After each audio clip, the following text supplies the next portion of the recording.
बड़ी मांग थी, कानून बना। 1988 में बना हुआ कानून आज तक उसके रूल्स नहीं बने हैं। हम कितने ईमानदार हैं भ्रष्टाचार खत्म कर रहे हैं। 1988 में कानून बना और 22 साल हो गए, रूल्स नहीं बने और एक भी मामला इस एक्ट के अंतर्गत पकड़ा नहीं गया। धड़ाधड़ बेनामी ट्रांजैक्शन हो रही हैं, करोड़ों अरबों रुपए की सब जगह। कानून बना है, कानून के नियम नहीं बने, इसलिए उसको लागू नहीं किया जा सका। तो वहां मेरी स्थिति ये थी, मैं बहुत लज्जा का अनुभव कर रहा था कि भारत जैसा देश दुनिया के देशों से इतना पिछड़ा है कि हम इस करप्शन को दूर करने के लिए कुछ भी नहीं कर रहे। मैं आपको ये भी कहना चाहता हूं कि जब से United Nations convention against corruption pass हुई, रेटिफाई होना शुरू हुई, दुनिया के बहुत से देशों ने उस पर कार्रवाई शुरू कर दी है, पैसा लेना वापस शुरू कर दिया। अमेरिका ने तो स्विट्जरलैंड के सबसे बड़ा बैंक है UBS, उस पर मुकदमा किया कि हमारे देश के लोगों का पैसा सीक्रेट अकाउंट में आपने क्यों रखा है। और उस मुकदमे का फैसला अमेरिका के हक में हुआ। $780 मिलियन पेनल्टी पड़ी उस बैंक को। अमेरिका ने इस अपराध में कि हमारे देश के लोगों का पैसा आपने रखा है, $780 मिलियन पेनल्टी उस बैंक से ले ली और 4,420 अमेरिका के डिपॉजिट करने वाले लोगों के नाम भी ले लिए। 4,420 खाताधारी अमेरिका के लोग जिनके अकाउंट स्विट्जरलैंड के बैंक में थे, वो उसने वापस ले ली। और भी बहुत से देशों ने कार्रवाई शुरू कर दी है। और कहा वहां पर स्विट्जरलैंड, मैं आपको एक बात बताना चाहूँगा कि जब मेरी स्पीच तैयार हो रही थी तो उस ड्राफ्ट में मैं कुछ चेंजेस करना चाहता था। तो मैंने एक शब्द का उपयोग किया कि दुनिया भर के लोग अपना black money tax haven country में जाकर जमा कराते हैं। तो हमारे जो वहाँ पर अधिकारी थे उनमें से एक को ब्लैक मनी शब्द पर इतराज़ था। तो उन्होंने कहा कुछ और कर देते हैं, कुछ और कर देते हैं। उसके जगह शायद इलिसिट इस प्रकार शब्द का प्रयोग किया गया। हम तो इतना संकोच करते हैं, लेकिन स्विट्जरलैंड के प्रतिनिधि ने इसको स्टोलन प्रॉपर्टी कहा। इट इज स्टोलन प्रॉपर्टी, हम वापस देने को तैयार हैं। यानी दुनिया का वो देश जिसको इससे सबसे ज्यादा फायदा है, वो भी भ्रष्टाचार खत्म करने के लिए भारत से ज्यादा ईमानदार है। ऑस्ट्रेलिया ने, फ्रांस ने कार्रवाई शुरू कर दी है। जर्मन को तो लिंकनस्टाइन नाम का एक देश है, टैक्स हेवन, उसके बहुत से नाम मिले और उन्होंने भारत को ऑफर किया कि वो जो लिस्ट हमको मिली है उसमें भारत के लोगों के नाम भी हैं, हम वो नाम आपको देना चाहते हैं, लेकिन भारत वो नाम लेने को तैयार नहीं। तो वहाँ की स्थिति और स्विट्जरलैंड के प्रतिनिधि का भाषण सुनकर मुझे ये लगा कि ये 70 लाख करोड़ रुपया जो स्विट्जरलैंड के बैंकों में जमा है, स्विट्जरलैंड ये पैसा वापस देना चाहता है, लेकिन भारत लेना नहीं चाहता। इसीलिए रेटिफाई नहीं किया। 7 साल हो गए, कोई कार्रवाई नहीं की।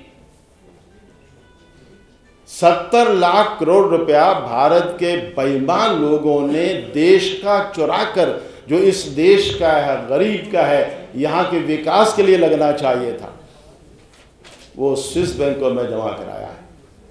और दुनिया के दबाव में आकर स्विट्जरलैंड कह रहा है मैं ये पैसा वापस करना चाहता हूं। हमने तो इस कन्वेंशन को रेटिफाई नहीं किया और स्विट्जरलैंड ने अपनी पार्लियामेंट में कानून बना दिया। ये अत्यंत दुर्भाग्यपूर्ण स्थिति है कि भारत सरकार वो पैसा लेने को तैयार है। पिछले बजट अधिवेशन में राष्ट्रपति अभिभाषण पर जब बहस हुई तो मैंने ये सवाल राज्यसभा में उठाया और बार बार कहा कि मैं इस बात का जवाब चाहता हूं कि जब दुनिया के इतने देश इस कन्वेंशन को रेटिफाई कर चुके हैं तो भारत रेटिफाई क्यों नहीं कर रहा है। लेकिन प्रधानमंत्री जी ने अभिभाषण की बहस का जवाब दिया, 1 घंटे से ज्यादा मेरी बात का जवाब नहीं दिया। अब मुझे हाउस में शोर मचाने की आदत नहीं है, लेकिन मैंने बाद में प्रधानमंत्री जी को पत्र लिखा। मैंने कहा कि मैंने ये सवाल उठाया था, बड़ा महत्वपूर्ण सवाल है, देश का धन है, सम्मान का सवाल है, ये लूटा हुआ धन है। मैंने बार बार कहा कि आप इतना बताइए कि आप इस कन्वेंशन को रेटिफाई क्यों नहीं कर रहे, और आपने कोई जवाब नहीं दिया। अब मैं इस पत्र द्वारा आपको पूछ रहा हूं कि मैं आखिर सांसद हूं, मुझे जवाब तो दीजिए। आज तक प्रधानमंत्री जी का मुझे जवाब नहीं मिला। हां, राज्य मंत्री महोदय ने पत्र प्राप्ति की सूचना दी और इस मामले को इवेट करने की कोशिश की। तो मैं ये कहना चाहता हूं कि किस प्रकार से आज सरकार भ्रष्टाचार को समर्थन दे रही है, भ्रष्टाचार को दबा रही है। दुनिया में बहुत बड़ा जनमत, पूरे दिन की बहस सुनकर मेरी आंखें खुल गई। भारत से ज्यादा दुनिया चिंतित है भ्रष्टाचार के बारे में, खत्म करना चाहती है। जबरदस्त पब्लिक ओपिनियन मोबिलाइज हो रही है। अब कोई दुनिया का tax haven country secrecy maintain नहीं कर पाएगा, उनको कानून बदलने पड़े।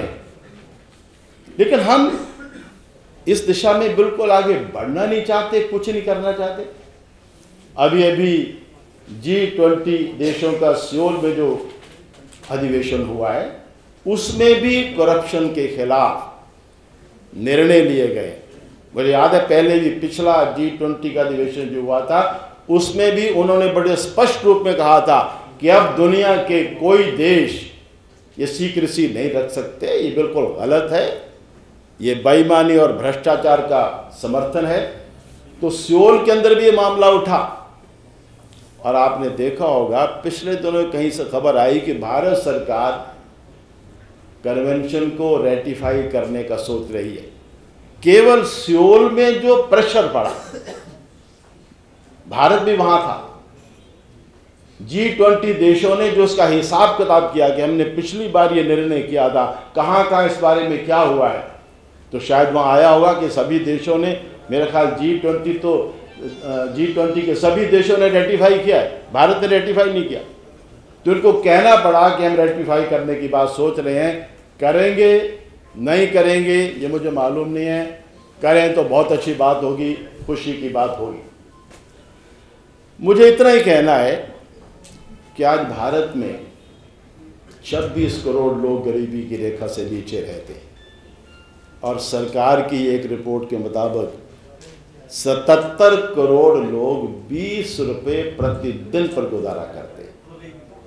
किसान खुदकशी कर रहा है, महंगाई की मार से गरीब दुखी है, परेशान है। ऐसी परिस्थिति के अंदर ये 70 लाख करोड़ रुपया लूट का पैसा स्विट्जरलैंड के बैंक में है। स्विट्जरलैंड वापस देना चाहता है, भारत लेने को तैयार नहीं। ये केवल स्विट्जरलैंड के बैंक में है 70 लाख करोड़ रुपया। दुनिया में ऐसे 69 टैक्स हेवन कंट्रीज हैं। यूएनओ में उस बहस में भी यह बात कही गई कि पूरी दुनिया की गरीबी का एक बड़ा कारण ये लूट है। हर विकसित देश के बेईमान लोगों ने पैसा लूटा है और टैक्स हेवन कंट्री में जमा कराया, और कंसेंसस था कि अगर ये पैसा वापस मिल जाए दुनिया की गरीबी दूर हो सकती है।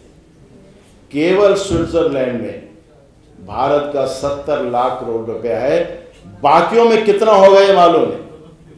मैं जिस का जिक्र कर रहा था, लिंकनस्टाइन नाम का एक छोटा सा देश है, उसमें भी भारत के लोगों का धन है। जर्मन ने उस बैंक के एक व्यक्ति को अपने साथ में लाया, उसने लिस्ट डिस्क्लोज की, उस सूची में बहुत से लोगों का नाम था, भारत के लोगों के भी नाम थे कि उस बैंक पे पैसा है। जर्मन ने भारत को ऑफर दी, हम ये नाम बताना चाहते। तो दुनिया के बाकी देशों में कितना पैसा सर कोई पता नहीं। आज हिंदुस्तान का जीडीपी बढ़ रहा है और गरीब मर रहा है, देश गरीब हो रहा है, कुछ लोग अमीर हो रहे हैं। इसका सबसे बड़ा कारण यह भ्रष्टाचार है। और पूरे दुनिया के टैक्स हेवन कंट्रीज का हिसाब जब आएगा तो ये लूट कहां तक पहुंचेगी। मैं ये समझता हूं कि इस देश को विदेशी हमलावरों ने भी कई बार लूटा, चंगेज, हिलाकू, गजनी, गौरी। लेकिन मैं ये कहना चाहता हूं कि जिस बेशर्मी के साथ, जिस निर्लज्जता के साथ आज इस देश के लोग इस देश को लूट रहे हैं, उतनी निर्लज्जता के साथ उन्होंने भी नहीं लूटा। भारत सरकार पर इस बात का दबाव पड़ना चाहिए, और मुझे खुशी है कि इस देश में कुछ लोग इस दिशा में आगे बढ़े। स्वामी रामदेव जो काम कर रहे हैं मैं उसकी बहुत सराहना करता हूँ। कुछ और भी गैर राजनीतिक दल भ्रष्टाचार के खिलाफ लड़ाई लड़ने के लिए आगे आ रहे हैं। मैं उन सब से कहूँगा कि भारत सरकार को मजबूर करें, इस कन्वेंशन पर हस्ताक्षर करें और स्विट्जरलैंड से अपना पैसा वापस ले। दिसंबर महीना है, साल खत्म हो रहा है, और इस साल को तो घोटालों का साल कहना पड़ेगा, ईयर ऑफ स्कैम्स। मैं भगवान से प्रार्थना करता हूं कि इस देश को शक्ति सद्बुद्धि दे कि सब लोग इस करप्शन को दूर करने के लिए आगे आएं। तो जहां ये साल ईयर ऑफ स्कैम था, वह अगला साल फाइट अगेंस्ट करप्शन के रूप में हो। मुझे इतना ही कहना था।